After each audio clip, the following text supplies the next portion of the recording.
you think about the way that infrastructure is managed and the way that distributed applications are built today, there's a tremendous amount of shared risk. And so we've had to evolve regulatory models. We've had to evolve contractual models. The industry is tremendously different around security and risk management from a decade ago.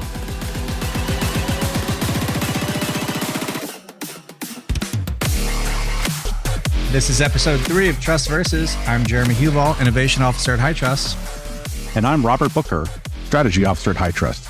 Our topic today is Trust versus the Cloud. And the voice you heard at the top of the episode belongs to Gerry Miller, founder and CEO of Cloudticity. They're a leading provider of cloud management, security, and compliance services. And today on the show, we're tackling the cloud, what it enables for businesses, its impact on compliance and risk, and how to interpret the ever-present headlines of yet another cloud security breach. Jeremy, we've seen the cloud evolving almost continuously for a number of years, and cloud's not really a new thing. It's been around the way we've seen it for years and years, but organizations are still yet to go there. And as I think about cloud for a long time, I think about the work that you've done and your journey towards shared responsibility and inheritance. Why is this topic even relevant when we're talking about trust?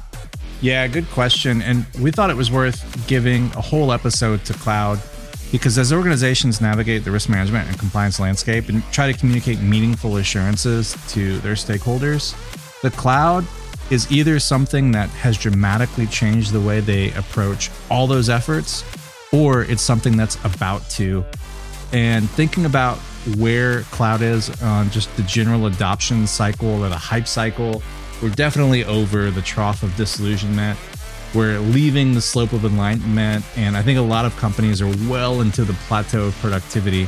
People are either about to be significantly impacted by the cloud or they already have been. And with that change, compliance, risk management, assurance is all to change too. So it's such a subject to navigate that there's way more content than we can cover in this episode, but it still warrants attention.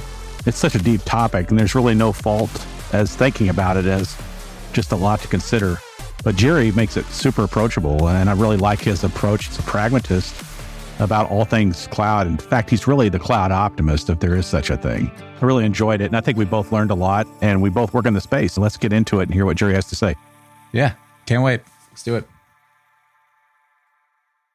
Gerry, you want to tell us about your company and a little bit of how it came to be? We started Cloudticity in 2011, 2012 timeframe. And from the beginning, we've had a singular mission of helping healthcare organizations successfully leverage cloud technology. Early in our formation, we recognized that managed services in general is a process. So if you're a center, you have to have people that are taking servers out of boxes and putting them in racks and pulling network cables. And what we recognized is that because we were cloud native from day one, that what most MSPs had to do with people, we can do with software. And rather than a headcount problem, we viewed this as a software problem. I'm a software engineer by trade, brought in a bunch of other software engineers, and we built a platform, Cloudticity Oxygen, that automates the vast majority of what most MSPs have to do with people. In the healthcare industry, that's really important because people make mistakes. Software, once you've debugged it, it works the same way every time, all the time. And so in a highly regulated industry, using software to manage the day-to-day is a highly reliable, highly auditable ability to align with regulatory frameworks like HighTrust can be proven through analysis of source code, analysis of the automated logs that it generates. I think about getting the basic definition right, because I think cloud's like many things. It can mean different things to different people. So if you're talking to a physician, business leader, somebody that's not a practitioner or a technologist, how do you define cloud? What's your kind of go-to elevator pitch on that? Ultimately, for an end user like that, it probably shouldn't even matter, because what a practitioner wants or what a physician wants is reliable back-end technology that doesn't break for them. And technology, ideally, for somebody on the front lines should essentially be invisible. And so for a person on the front lines, whether their technology, whether their EHR or their interoperability solution or their clinical solutions, whether that's running in a data center, in a cloud, at some edge or some future technology, as long as we can make that technology as unobtrusive as possible, at that level, it really shouldn't matter. So The cloud has been around for years and years. I think AWS launched EC2 back in 2006, over 15 years ago. And even your company, when you started a decade ago, it's not new and the cloud's not new. And this concept of moving data into the cloud is not new. But man, when it first started, it must have been unthinkable that we were going to put covered sensitive data in the cloud, like healthcare data in the cloud. Unthinkable when it first started. There's an openness and a receptivity, not only to cloud, but the tech that cloud's enabling. What do you think's contributed to this change over time? What we've seen change over time is that there's a growing acceptance across all industries that cloud security is probably better than any one company can do by themselves. If you think about AWS, Azure, Google, they manage millions upon millions of customers globally. And so their security has to encompass the fact that they're servicing so many organizations. And so the scalability of their security is always going to be greater than any one company can do on their own. It's taken the industry a while to recognize that, but I will say that when we started Cloudticity 12 years ago, our very first conversation were always with the security teams. And today, that's not so much the case. We've definitely seen an industry-wide acceptance that cloud is just going to be better. Now, that being said, there are instances of breaches where people have misconfigured their clouds. And sometimes that gets mistaken for maybe cloud is insecure, but it's really how you use it, right? There's so much news about this cloud problem, this cloud breach, this cloud data leak. Like, for example, a global car company disclosed this decade-long data leak exposing millions of customers' data. Decade long. It was turns out root cause was a misconfigured cloud bucket that allowed anonymous access. Decade long it was out there. And then 2 weeks later, they announced another follow-up, 7-year long, same kind of problem. If organizations as big as global car companies and major financial services companies can have these kind of problems in the cloud, is there any hope for the rest of us? I would argue that the problem is not with the cloud. The problem is in how we use the cloud. If you don't know how to effectively leverage the cloud investments that you've made, you have no hope of security. But it's not an inherent deficiency in cloud technology. It's an inherent deficiency in how organizations are leveraging it. Cloud is not just another data center, right? It's not just somebody else is managing your infrastructure. The way that you have to operate in the cloud is very different from the way that you operate in a traditional data center. And so where we see problems like what you mentioned arise is when organizations don't invest in upskilling and reskilling to take advantage of cloud native services. And so it's not that cloud is inherently insecure. In fact, it's significantly more secure. It's that cloud needs to operate differently than the traditional IT model. And when we see security problems, it's almost always a human failure, not a cloud failure. It's a human that didn't understand the inherent difference between a traditional data center and a cloud environment and failed to do the proper configuration and then failed to put in place the kind of monitoring that cloud requires, which is typically different from the way that traditional data centers operate. The solution to that is that cloud offers the ability to automate infrastructure management. And many organizations that adopt cloud for the first time continue to do things manually as they always did in the past. They've got a lot of people looking at screens and they don't take advantage of infrastructure automation, infrastructure as code, automated deployments. Many of these concepts are foreign to those that have yet to operate effectively in cloud. And so we think that's much more a human failure than a technology failure. Do you think a healthcare entity can expect higher or lower IT run costs after the move to the cloud in general? We tend to see cloud adoption start as a financial exercise, but quickly morph into an agility exercise because the real benefit of the cloud tends not to be cost savings, which is where companies tend to start. But the real benefit is agility. Like when we brought the first health information exchange onto the cloud, we did that in 2013, I think. And the implementation timeline was 18 months. And we had that thing up and running in production in 6 weeks. When New York State was the hardest hit state with the pandemic. They came to us and said, how many months will it take to build a data lake so that we can get our contact tracing program in place? And we had that up and running in 6 days. And in 6 weeks, they went from being the hardest hit state in the country to the first state to cross green. If you think about financial ROI, the ROI on that project was tens of thousands of people didn't die. So very quickly, organizations start to recognize that the true benefit of cloud is not measured in dollars and cents. It's measured in agility and the ability to move not just twice as fast, but 100 or 1,000 times as fast. And, that brings tremendous benefit to organizations. But if you think about where we operate, which is the healthcare industry, that brings benefit to people and families, cities and states and countries. That's how we think about cloud, is the ability to have transformational impact on organizations.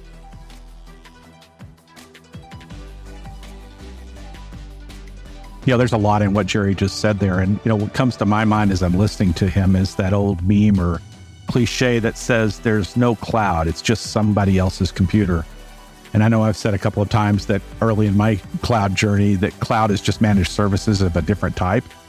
So I think we're right in acknowledging the misconception that many people think cloud is just another type of data center. Yeah. And muddying the waters even more is that you can treat the cloud like just another data center if you don't know what you're doing, or maybe you have to for one business reason or another.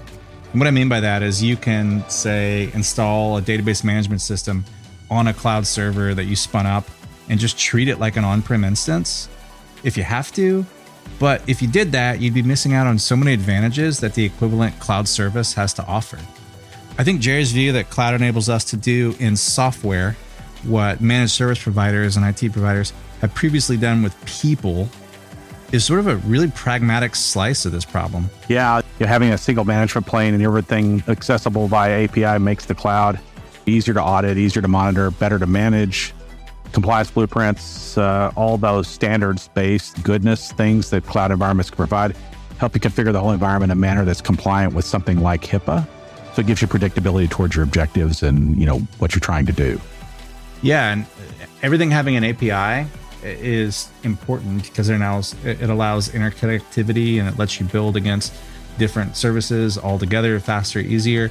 It's kind of funny that centralization of the management plane and documenting all these APIs and having everything have an API, while made it easier to stand up and build against and configure, it also sort of made it easier to target and attack. Because if I think about, like an old iSeries box sitting in the corner of somebody's server room, the young bad guys today couldn't even get in if they had physical access to the box. But because half of it's written in old RPG, where's the documentation for that, right? Whereas all this stuff that's been in the cloud, it's against known services, everything's well documented, and there's a single API. So within inappropriate access, one script could nuke all your whole environment against all that well documented stuff. So yeah, definitely good examples of the change risk landscape. I could talk about it all day, but we have an interview to get back to. So let's pick it up where we left off with Gerry. I was thinking about cloud adoption in the healthcare space and just how much clinical insights gets unlocked in terms of the individual patient care. If I was to think about that level of unlocking insights, is it that significant on the compliance, risk management, and regulatory side as well? Do we have that much more data unlocked and insights unlocked about how well we're doing at securing our data in a cloud environment as opposed to on-prem? Are the tools that much better? One of the really cool things about managing cloud infrastructure is that it generates a tremendous amount of telemetry data. We can trace every single TCP/IP packet as it traverses a virtual private network. We can trace transactions end to end. It produces more data than you could ever imagine. And the real challenge is if you have so much data around what is happening inside of your systems and how they're interacting with each other, what do you do with that? Traditionally, it relied on humans staring at screens and trying to identify anomalous patterns. But because these data are accessible, they're either pushed or they're pullable by API, the cloud gives us an opportunity to build telemetry monitoring solutions that far exceed anything that could ever be done in a data center. And furthermore, it gives us the ability to build AI-based responses to what we see in the real-time telemetry of how our systems are operating and interoperating. The ability to train models that use AI to watch what's happening and respond effectively, but more importantly, automatic, is really a game changer in our ability to secure our customer solutions. Jeremy and I spend a lot of time in the world of compliance, the world of trust, the world of assurance. And we've talked for a long time about a concept of continuous monitoring. My experience, again, coming from a large company, is that compliance is viewed as a point in time. We issue a report, we have an assurance exercise, and we think we're good, and we can prove we're good, and we know we're good. But you just described something very different, which is a way to keep it continually alive and continually forward-looking. So I'm almost thinking about continuous compliance, continuous monitoring, continuous security. Does cloud allow us to get there, and how? You're right in that many organizations think about compliance as a annual or semi-annual check-the-box activity. But at Cloudticity, we've never thought about it that way, right? Because you might be completely compliant, which means that you've got optimal risk mitigation on one day. But if the next day you're not continually updating to address an evolving threat framework, you're not doing yourself or your customers or ultimately your patients any favors. So compliance really needs to be thought about as a continuous activity, not just so that you can keep, for example, the HITRUST logo on your website, but that you can really day by day continue to mitigate your risk, continue to address an evolving threat landscape, and ultimately continue to minimize the opportunity for threat actors to perform effective cybersecurity breaches. What kind of thought changes, mindset changes, perspective leaps also have to happen on the risk management side of the house? As I start thinking about the differences in risks of an on-prem IT presence versus a cloud IT presence, it seems like there'd be an equal shift in the risk management side of the house as well. If we go back to your example of the automotive company, so in a data center, there's no concept of an object store like S3. And so the ability to misconfigure something that it would make sensitive data publicly accessible is pretty limited. And what we have to recognize is in the public cloud, you have services that can be exposed to the internet if they're misconfigured. And so the way that a compliance organization and a security organization thinks about cloud has to transform equally as much as your application engineers and the infrastructure engineers. In a data center, there was no such thing, for example, as a shared risk model. And as soon as you move into the cloud, you're 100% at a shared risk model. So if you just think about the infrastructure, you give up physical control of your infrastructure. And so you have to trust your cloud service provider that they're providing that deep level of security of the actual facilities and that they've got good power management and cooling management and access management. And when you give that up, how do you attest to your regulatory bodies that you have good physical access controls when you have no control over your physical access controls? So it was interesting when Cloudticity first got HITRUST certified, maybe 6-ish years ago. First question our assessor asked was, what's the address of your data center and when can we schedule an on-site visit? Which is nonsensical in the cloud world, right? So I remember telling him the address is somewhere in Virginia and no, you can't come visit because AWS won't allow it. And that really changed the face of how assessors like HITRUST really think about that shared security. And we work really closely with HITRUST and we helped define that original shared security model. We helped define the inheritance model so that when AWS invested in a HITRUST certification, we were able to inherit those controls from them so that we didn't have to attest to security measures that no longer fell on our shoulders. So the way that we think about security in a shared model from an infrastructure perspective has evolved pretty dramatically. And then if you expand that into the way that applications are built, we also need a shared model around application security management. For example, I'm not going to write a text messaging component of my application. If I want to write an application that reminds patients that they have an appointment tomorrow, a simple text message that says, hey, don't forget, you have a doctor's appointment tomorrow is a very valuable thing to healthcare. But I'm not going to write a text messaging application. I'm going to use Twilio or I'm going to use Amazon SNS. But in that case, now Twilio has the phone number of a patient, and that's considered PHI. If you think about the way that infrastructure is managed and the way that distributed applications are built today, there's a tremendous amount of shared risk. And so we've had to evolve regulatory models. We've had to evolve contractual models. The industry is tremendously different around security and risk management from a decade ago. Yeah, I appreciate that. And the cloud shared responsibility model has been a journey. And I like to think that we're advancing the conversation with our shared responsibility inheritance program. What have we not talked about that you think should be on everyone's mind in terms of thinking about cloud risks and cloud security and healthcare technology?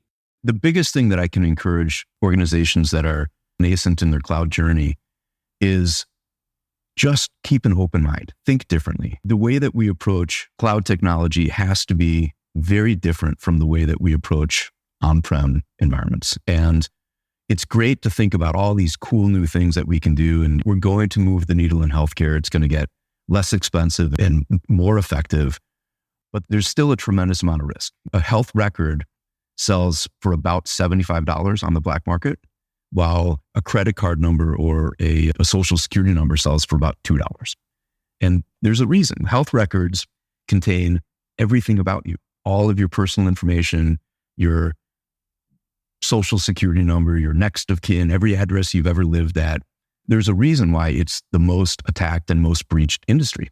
While we are executing on these really cool initiatives to just make people healthier and keep them healthier, we can't lose sight of the fact that as we adopt new technologies and as we break apart our applications and distribute them across various technologies and ultimately various companies, the threat landscape will just continue to get more and more dangerous. And so we need to continue to evolve our regulatory frameworks. We need to continue to evolve our individual approaches to security. And we have to come at this brave new world with a security first mindset and risk minimization and evolving frameworks that were designed for 1990s era data centers just don't provide the level of risk mitigation that more modern architecture requires. And so really staying up to date with how regulatory frameworks and risk mitigation tactics align with an accelerating evolution of technology innovation is going to be critical to our success, because it just takes one major breach to set us back a decade. And as an industry and as a collection of organizations dedicated to helping people's lives get better, we can't afford to have that happen. And so that constant vigilance and investment in both compliance and the security and risk mitigation that good compliance will generate has to be at the forefront in order to provide the foundation upon which we can build this next generation of healthcare capabilities. Appreciate that you indicated the need to evolve the regulatory frameworks, and HIPAA has been around so long. There's been rumblings about how to revisit HIPAA on the regulatory side. Nothing's happened yet, but it's interesting to see where that will go. It's certainly an exciting time in terms of the service that we now have the opportunity to deliver. And at the same time, we do need to update our thinking about how we've traditionally approached security frameworks. So I think you and I are completely in alignment on that. Thanks so much for the opportunity. Yeah, when we talked a few minutes ago, Jeremy, in our first breakout, we were talking about how cloud change necessitated other big changes, and not just technology, but the way the company looks at finance, things like that. And Gerry brought up yet another when he talked about how regulatory compliance and control frameworks have had to change and evolve as well with the move to cloud. Unfortunately, the wheels of big machines like those can often turn very slowly. Regulations focused on IT security that haven't been updated in decades are missing the boat around key risk areas of modern technology environments. And controls frameworks that were designed for, 1990s era data centers just don't provide the level of risk mitigation that the more modern architecture requires. It's so important that we stay abreast and rally around a controls framework and approaches that stay constantly updated to address new technologies, new threats, new risks, changes in the risk landscape, and to incorporate the changes that the regulators are making as they learn to pivot to these new technical approaches. Yeah, and hearing Gerry talk about just a small slice of the security capabilities and monitoring capabilities available in the cloud, it's difficult to argue with Gerry's point that cloud security is probably better than any one company can do by themselves. Yeah, and talking to Gerry reminded me of something much bigger than the security boost that we can get by moving to cloud. The true benefit of cloud is not measured in dollars and cents. It's measured in agility and the ability to move not just twice as fast, but 100 or 1,000 times as fast. And that's a pretty exciting concept if you think about the opportunity that creates for business. Yeah, I agree. That was helpful for me to really appreciate the why. And for organizations that have already adopted the cloud, we're like, sure, we know all this, but I think there's more innovation yet to come. We're not done innovating on the cloud, and I don't think anyone is, even if you've been in the cloud a long time. Moving to things like serverless architectures lets you quickly spin up parts of a system without having to fight with getting new hardware and provisioning all the things that you might have had to previously provision.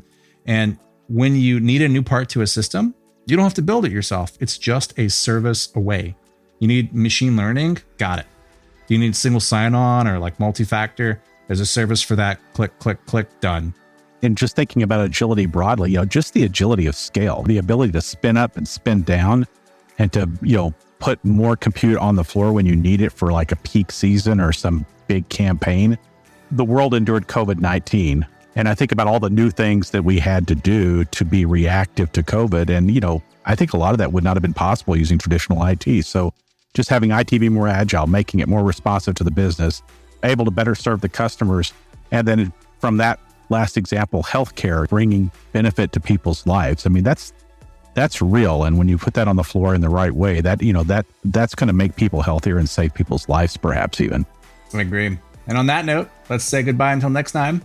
Thank you for listening to Trust Versus, presented by HighTrust. And thank you to Gerry Miller for sharing your wealth of knowledge on the cloud. Every episode, we challenge trust in discussions across the world of security, compliance, and assurance. We hope you join us again. Thank you all. Goodbye.